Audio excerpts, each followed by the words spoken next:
¿Qué tal? Buenas noches, muy buenas noches, tengan todos ustedes bienvenidos a una noche más, a una noche de victoria, como decimos nosotros, una noche donde podemos compartir una palabra de Dios, una palabra que puede cambiar el rumbo de su vida si usted lo pone en práctica. De verdad que la palabra de Dios, si la leemos, la estudiamos y la ponemos en práctica, llegamos a lograr cosas que nunca nos imaginamos obtener.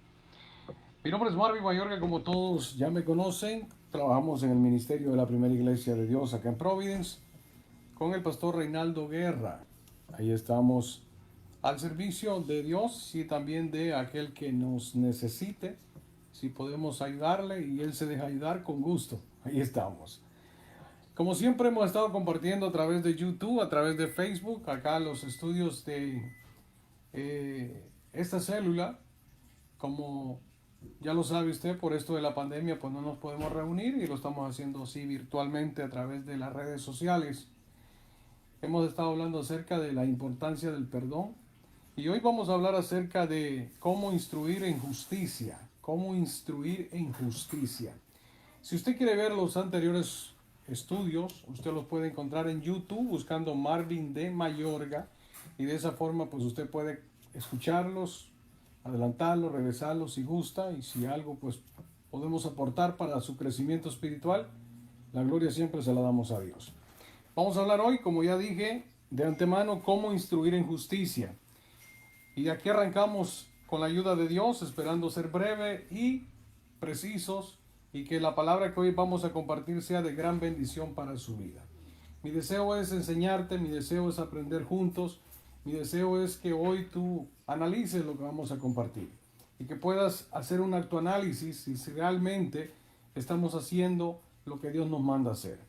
Dice la palabra de Dios que cada vez que nosotros investigamos como dijo Jesús, ¿verdad? Empezamos a escudriñarla, vamos a encontrar ahí cosas que, wow, de verdad nos van a ayudar para bien.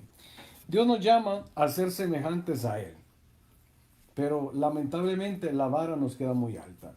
No sé si usted ha visto una de las disciplinas deportivas de los Juegos Olímpicos, ¿no? Donde ponen, en algunos países le llaman el salto alto, en otros países le llaman, no sé si le llamarán así, ¿verdad? Pero yo estaba investigando, pero no sé si es en los países o depende cómo la gente le quiera llamar, pero le llaman el salto de la vara, donde la gente corre con una vara en la mano, la siembra en la tierra y se tiran por encima. Otros solo salen corriendo y se tiran por encima de la vara está así atravesadita. Y si la toca, pues la vara se cae. Esas varas están muy altas. De hecho, estaba viendo que hay unas que tienen hasta 8 pies de altura, otros tienen más. Pero déjeme decirle que para un corredor tirarse encima de esa vara y no tocarla le es bastante difícil. Lo mismo es en el cristianismo. Para llegar al nivel perfecto de Jesús no es nada fácil. O sea que la vara la tenemos alta para llegar a la medida del varón perfecto que es Jesucristo. Pero, oiga bien, pero con su ayuda y practicando la conducta de Jesucristo, lo podemos lograr. El corredor que se tira esa vara, no crea que lo hace de la noche a la mañana. Es un proceso desde chiquitico, quizás desde su edad tierna, él empezó a brincarse y le fueron subiendo, va subiendo, va subiendo. Lo mismo nos sucede a nosotros. La vara la tenemos alta, pero nosotros podemos usar el ejemplo de Jesús, que Él es el que nosotros debemos de imitar para poder alcanzar a esa estatura. Conocer a Jesús y conocer de Jesús es muy importante. ¿Para qué? Para saber cómo trabaja la justicia de Dios, tenemos que conocer las leyes de Dios.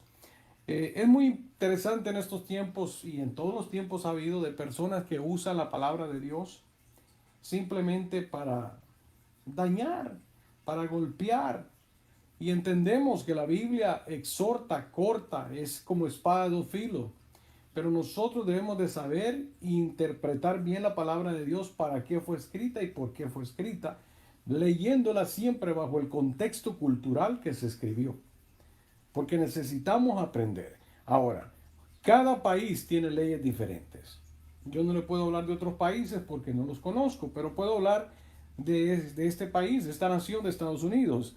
Este país cuenta con 3 leyes de funcionamiento del gobierno federal. Por ejemplo, si aquí quieren pasar una ley, ya que el presidente la firme, no quiere decir que la ley ya se pasó.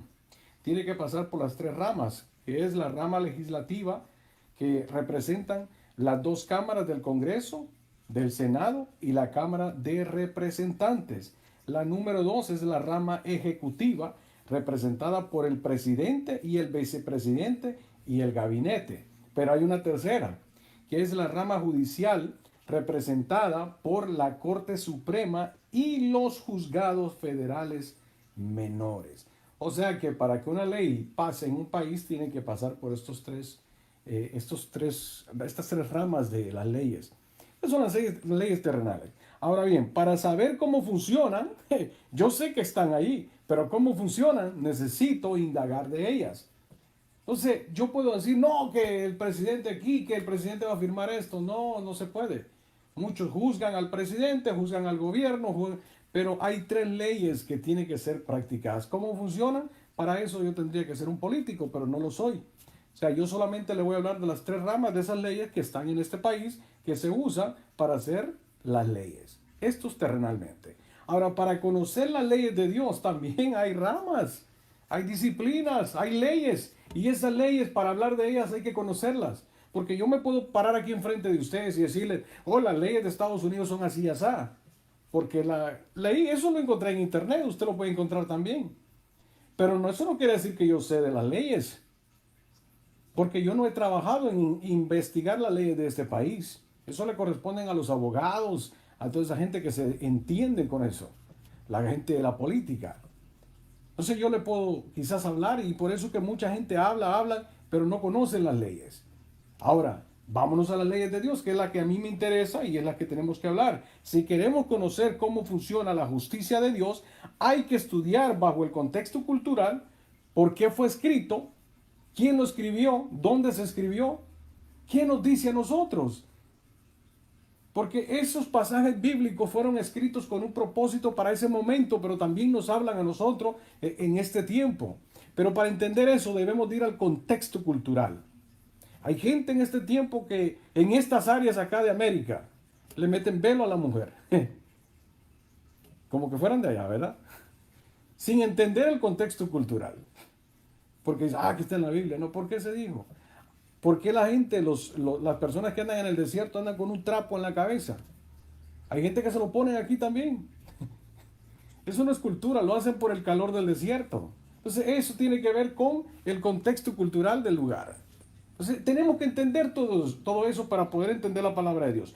Ahora mira lo que dice la carta que escribe el apóstol Juan, la primera carta de Juan, verso 29 del capítulo 2, dice, si sabéis que Él es justo, sabed también que todo el que hace justicia es nacido de Él.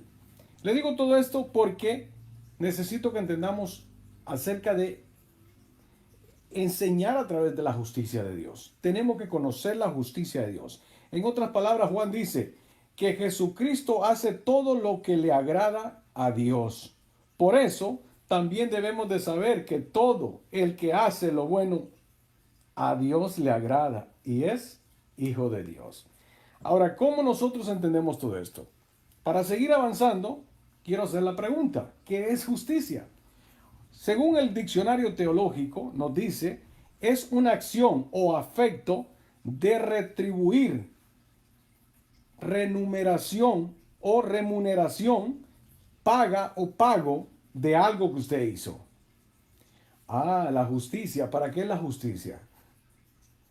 Pues la justicia es un vocablo propio del tribunal de Dios que de acuerdo con su justicia procura tratar, oiga bien, a cada uno de nosotros conforme a nuestros actos, a nuestras acciones.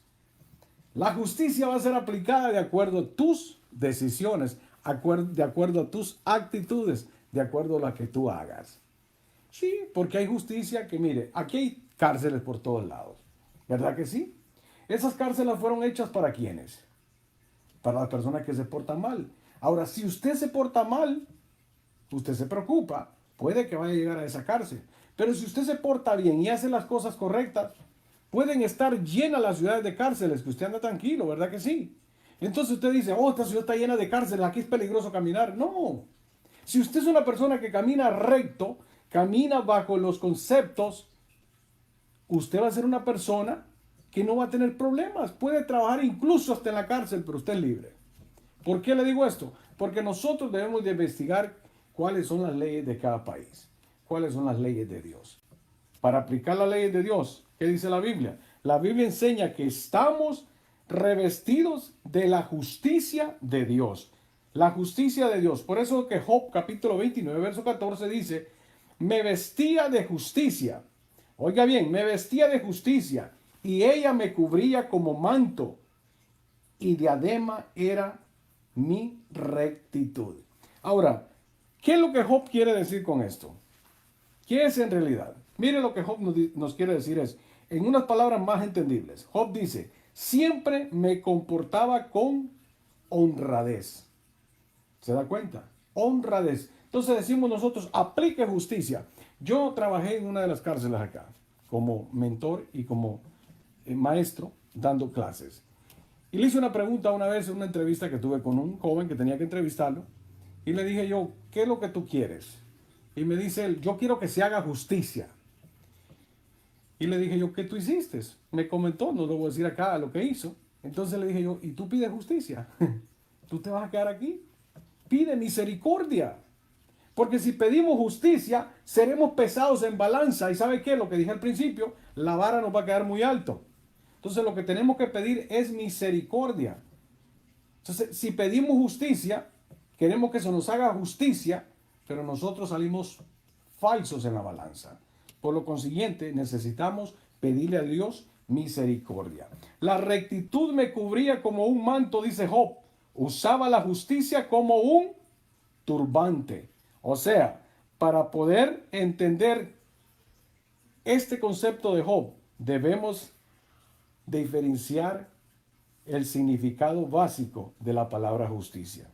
La justicia es tanto una cualidad del ser como definición del comportamiento de cada persona. Miren, ¿qué nos dice Pablo en 2 Corintios 5:21? Al que no conoció pecado, por nosotros lo hizo pecado, para que nosotros fuéramos hechos justicia de Dios en él. Para que nosotros fuésemos hechos, ¿qué? Justicia de Dios en él. Entonces nosotros somos la justicia de Dios. Ahora, ¿a dónde quiero llegar con esto? Que cuando nosotros hablamos de la justicia de Dios, no es estar señalando a la gente. Mire, yo tengo algunos ejemplos por acá. Cuando nosotros vemos un policía que vemos, dice, llegó la justicia, dice, no, así dicen algunos. Pero el policía, el trabajo del policía llegar a una casa es para ir a poner orden, ¿sí o no? Lo que pasa es que algunos no han entendido esto y se han pasado, ¿no? Hay unos que abusan de la autoridad. Pero en realidad el policía está para poner el orden. ¿Por qué en un lugar, vamos a decir, en un restaurante que se vendan bebidas alcohólicas, siempre ponen un security? ¿Y qué es lo que está haciendo ese security? No es condenando a la gente. Él lo que está ahí es para que él va a poner orden. Él va a poner orden en ese lugar. Eso es lo que hace la justicia. Cuando usted es una persona que está cubierto con la justicia de Dios, cuando usted llega a un lugar, llega el orden. Hay orden en la sala, como dicen en las cortes, ¿no? Hay orden. Eso es lo que hace la justicia de Dios. Pone orden. No es que usted va a dar mandando para acá y para allá. No. Lo que pasa es que dice usted, eso no está bien, hay que quitarlo. Aquello está más o menos, lo vamos a dejar. Esto está bien, esto lo vamos a seguir. Vea, se pone orden, pero no es imponiendo, regañando a la gente, sino es que llega a poner orden. Miren primera de Pedro lo que dice, en el capítulo 2, verso 24. Quien llevó él mismo nuestros pecados en su cuerpo sobre el madero, para que nosotros, estando muertos al pecado, vivamos a la justicia, y por cuyas heridas fuisteis sanados. Ok, él mismo cargó nuestros pecados. Sobre su cuerpo los llevó a la cruz. lo tenemos claro, ¿verdad? Lo que me llama la atención acá es que si nosotros queremos practicar la justicia de Dios, tenemos que estar muertos al pecado. ¿Qué quiere decir muertos al pecado? Que si yo como hombre me dice, mira lo que hay allá, a mí no me tiene que llamar la atención eso, porque yo estoy muerto a eso. Agarre y pedíquele las costillas a un muerto, a ver qué hace. A ver si le dice, déjame tú. ¿Verdad que no le dice nada? Pues está muerto. Pues así tenemos que ser nosotros con el pecado. Pase lo que pase a nuestro lado, estamos muertos a eso. ¿Por qué? Ya no nos llama la atención, porque por su justicia somos muertos, por cuanto practicamos la justicia de Dios.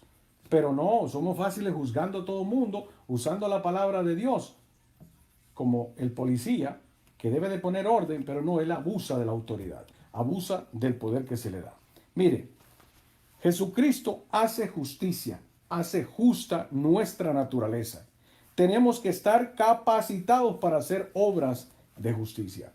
Usted puede recibir lo que va a recibir de acuerdo a su capacitación. Si usted no se capacita en la justicia, en conocer la justicia de Dios, ¿cómo usted va a hacer un trabajo de justicioso, vamos a decir así? Un abogado, para ser defensor de alguien, tuvo que estudiar y tiene que estudiar el caso de esa persona. Entonces nosotros a veces juzgamos a la persona sin estudiar el caso de la persona. Hay personas que tienen problemas incluso en la iglesia. Y lo primero que hacemos nosotros, los mismos cristianos, lo acusamos, lo condenamos y lo decimos que está en pecado. Oh, no, ese está así porque está en pecado. Sin estudiar el caso, sin saber por qué le está pasando eso. Aquí hay personas que ya no asisten a la iglesia y uno le pregunta, oye, ¿qué pasó con tu primo? Ah, ese se fue al mundo. No, usted no ha averiguado por qué razón no ha llegado a la iglesia. Y automáticamente somos los que juzgamos usando la palabra de Dios. Ah, es que ya no se congrega, ese está perdido. No, averigüe el caso y después del veredicto. Por eso que el abogado le dice al defensor o a la persona que va a defender, le dice, cuéntame todo para yo poder defenderte. Si no, no puedo hacer nada. Continuamos. Conocer la justicia de Dios es conocer su corazón. Oiga bien, cuando solo conocemos el poder de Dios, pero no sabemos usar, podemos cometer graves errores. Ejemplo, mire, usted conoce la fuerza y el poder de una máquina, ¿no? De esas máquinas grandotas que le llaman grúas o levantacarga. Usted ve el tamaño de la fuerza de esa máquina, ¿cierto? Agarran esos grandes puentes, esas grandes maquinarias y las levantan. Y usted se queda hasta con la boca abierta viendo esos grandes aparatos. Ahora, mi pregunta es, si a mí, estoy hablando de mi persona, me dicen, use esa máquina. Si no me dan el entrenamiento adecuado, yo voy a cometer graves errores, ¿cierto? Porque no estoy entrenado a eso. Por lo consiguiente sabemos del poder de Dios, pero como no estamos capacitados para usar el poder de Dios, usamos el poder de Dios para hacer graves daños a las personas. Hay que conocer a Dios y hay que conocer de Dios para poder hablar de Dios, para poder enseñar a otros del amor de Dios. Sigo. Mire lo que dice Lucas. El evangelista Lucas registra una de las escenas que de verdad, cuando yo la estaba estudiando, esto me impactó mucho a mí. Mire lo que dice Lucas. Cuando se cumplió el tiempo en que él había de ser recibido arriba, afirmó su rostro para ir a Jerusalén. Y esto yo quiero que me le ponga atención, por favor, porque dice 52, Lucas 9, 51 al 56. Y envió mensajeros delante de él, los cuales fueron y entraron en una aldea de los samaritanos para hacerle preparativos, mas no les recibieron, porque su aspecto era como de ir a Jerusalén. Viendo esto sus discípulos, aquí hay dos, Jacobo y Juan, dijeron, Señor, ¿quieres que mandemos que descienda fuego del cielo como lo hizo Elías y los consuma? Mire lo que hace Jesús en el verso 55. Yo quiero que veamos esto detenidamente, fácil, suave. Entonces volviéndose él los reprendió, diciendo, vosotros no sabéis de qué espíritu sois, porque el Hijo del Hombre no ha venido para perder las almas de los hombres, sino para salvarlas. Y se fueron a otra aldea. Mire, esto es bien interesante porque yo me he encontrado con personas que son igual que estos dos discípulos de Jesús. Oye, ellos quieren sobrepasar lo que estaba diciendo, el poder de Dios, porque no saben usar el poder de Dios y lo quieren usar de una forma negativa, de una forma de destrucción. Y Jesús les dice, ustedes no entienden a lo que yo vine. Y esto Jesús lo está gritando desde el cielo a muchas personas que lo único que hacen es acusar, es condenar a las demás personas. Porque esto y aquello. No, que esto hay que cortarle la cabeza. No, que hay que hacerles esto. No, señores. La palabra de Dios es guía a llevar a las personas hacia la presencia de Dios, a encontrarse con Jesús. Jesús les dice, ¿y ustedes qué les pasa? Y estoy usando las palabras de Marvin Mayorga. ¿Qué les pasa a ustedes? ¿Ustedes no han entendido que he venido yo? O sea que ustedes, si yo les doy el poder, ustedes queman este rancherío. No han entendido lo que yo he venido. Yo he venido a que ninguna alma se pierda. Pero habemos muchos que parecemos porteros del infierno y agarramos al primero que vemos, ¡fum!, para el infierno. Tú, no, este va para el infierno, ¡fum!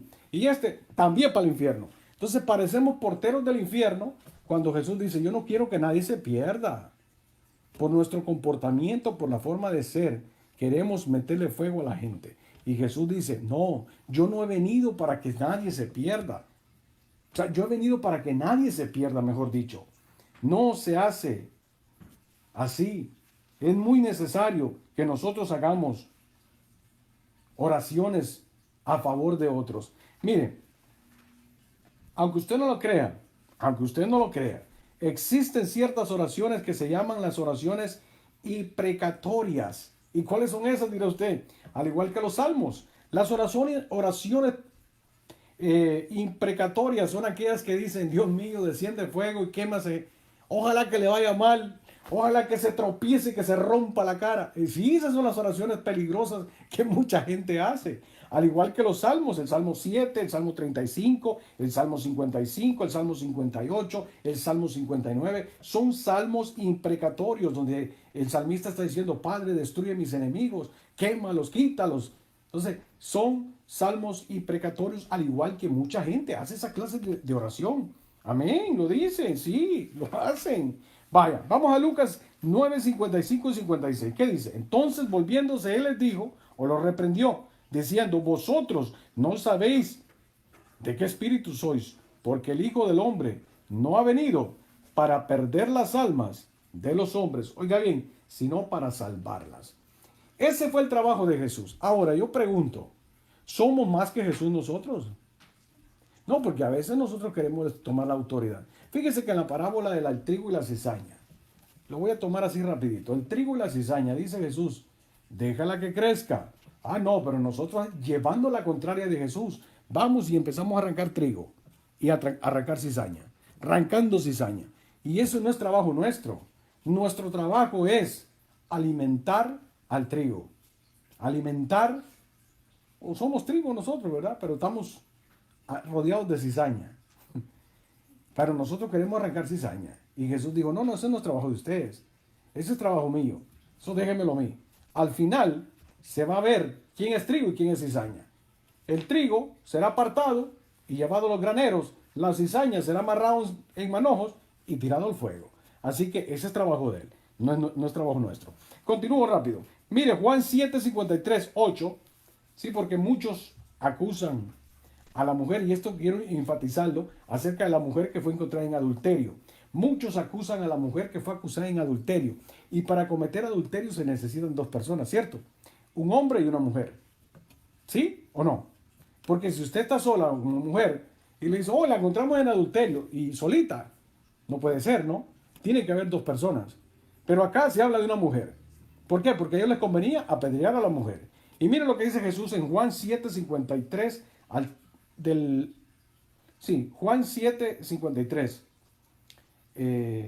Juan 7, del 2 en adelante. Vamos a leer aquí, del 7, 2. Dice, y por la mañana volvió al templo y todo el pueblo vino a él. Y sentándose él les enseñaba. Él les estaba enseñando. De repente, entonces, dice la Biblia, verso 3, entonces los escribas y los fariseos, ¿quiénes eran los escribas y los fariseos? Eran los religiosos de aquel momento, los hombres del templo de Dios. Ok, mire lo que hacen ellos. los escribas y los fariseos le trajeron una mujer sorprendida en adulterio y poniéndola en medio, le dijeron: Maestro, esta mujer ha sido sorprendida en adulterio, en el mismo acto del adulterio, y en la ley nos mandó Moisés apedrear a tales mujeres. Tú pues, ¿qué dices? Mas esto decían tentándole para poder acusarle. Pero Jesús, inclinando hacia el suelo, escribía en la tierra con el dedo. Y como insistían en preguntarle, se enderezó y les dijo: vamos aquí bien fácil. El que de vosotros esté sin pecado, sea el primero en arrojar la piedra contra ella. Jesús les dice: vamos a hacer fácil, no hay problema. ¿Esa es la ley? Sí, yo se la di a Moisés. Pero vamos a hacer algo. Antes de tirar la primera piedra, vamos a hacer un autoanálisis. Cada uno de ustedes hágase un autoanálisis. Y examínese. Y el que esté libre de pecado, sea el primero en tirar la piedra. Llénela de piedras si quiere. Pero dice ahí, si usted sigue leyendo, que se hicieron un autoanálisis todo y desde el más viejo hasta el más pequeño, se fueron. Se escaparon, se fueron. Jesús siguió escribiendo en tierra, luego se endereza y le dice a la mujer: oye mujer, ¿dónde están los que te acusan? Ella mira y dice: se han ido, no hay ni uno. Pero Jesús, si se hubiese hecho un autoanálisis, él sí podía, porque él no tenía pecado. Pero ¿sabe lo que hace Jesús? Jesús le dice: vete y no peques más. Yo tampoco te acuso. Yo tampoco te acuso.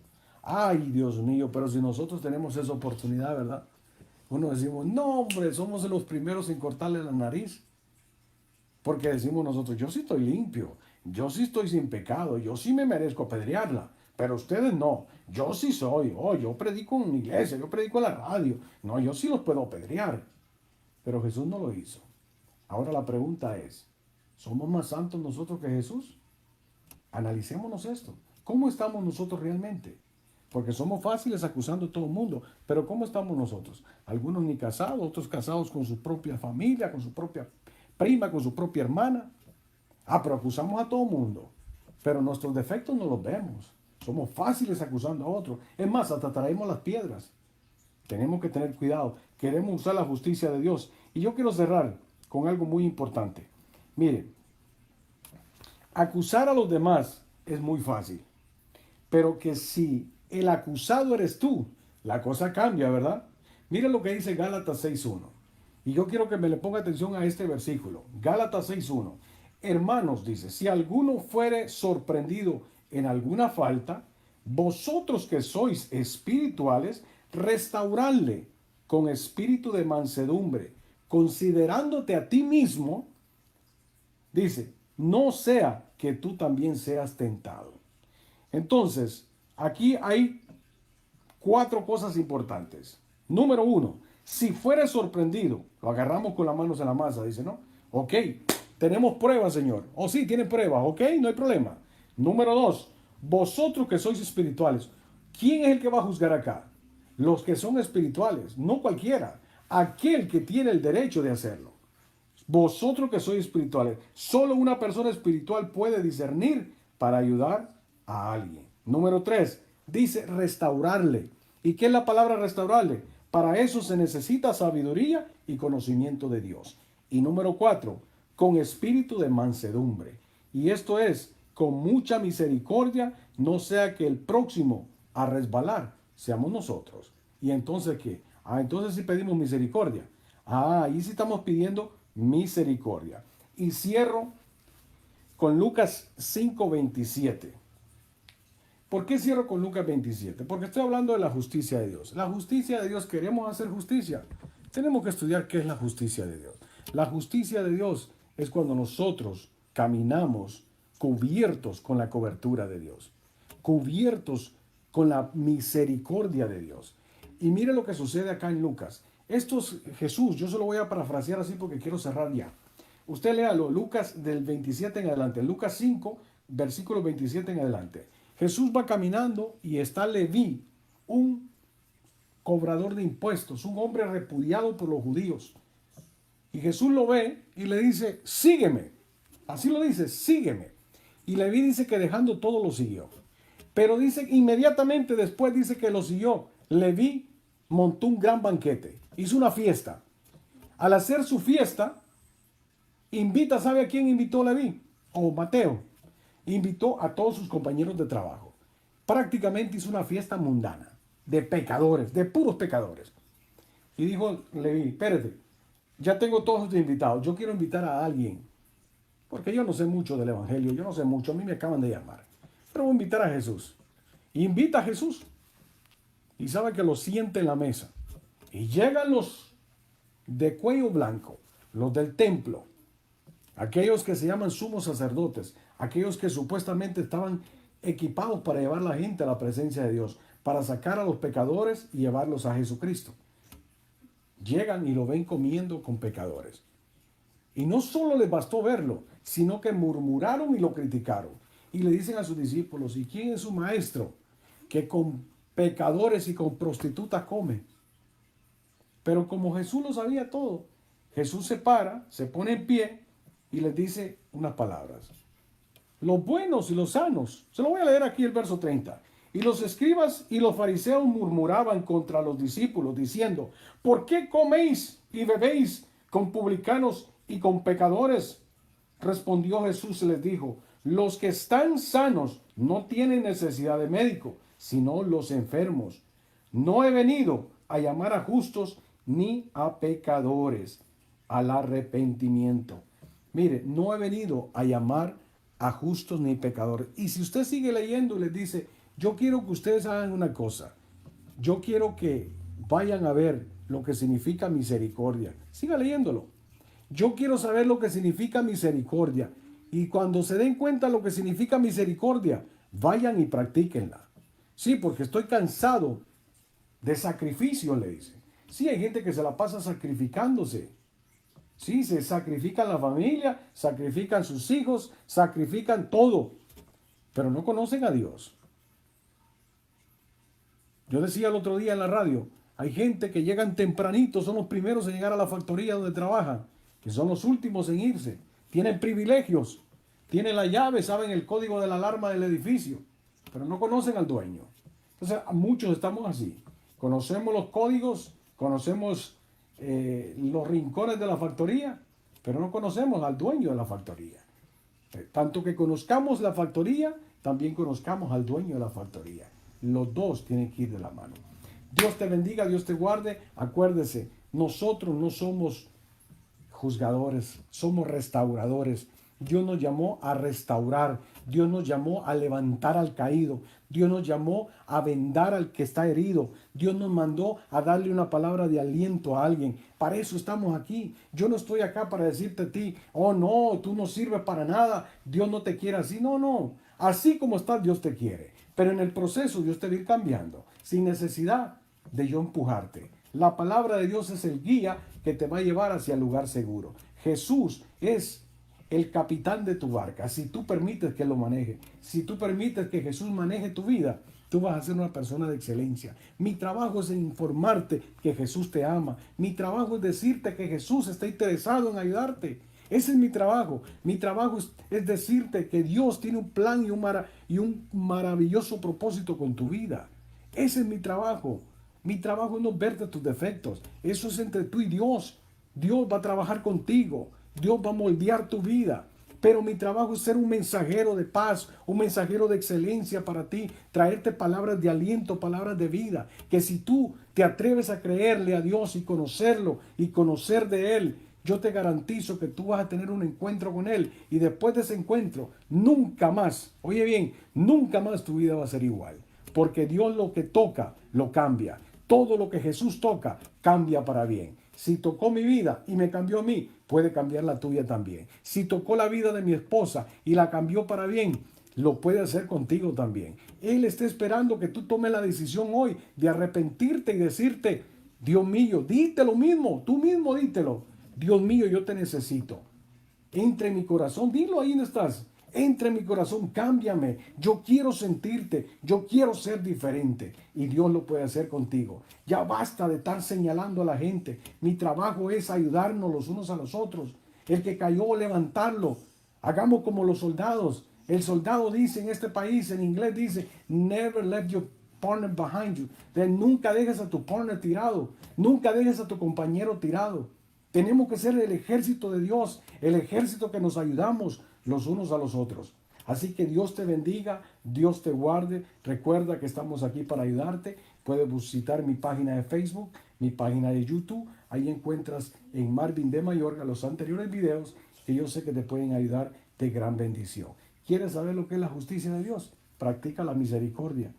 Vístete de justicia de Dios cuando tú eres una persona transparente, una persona intachable, una persona que se ve que Dios está con él. Dios te bendiga, Dios te guarde. Hago una oración corta y me despido. Padre, te doy gracias por este grupo de personas que están aquí viendo este video y los que lo van a ver en el futuro, Señor.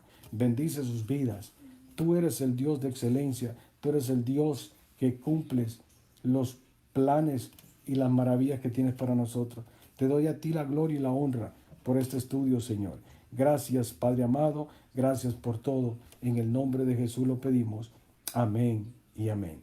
Dios te bendiga. Dios te guarde.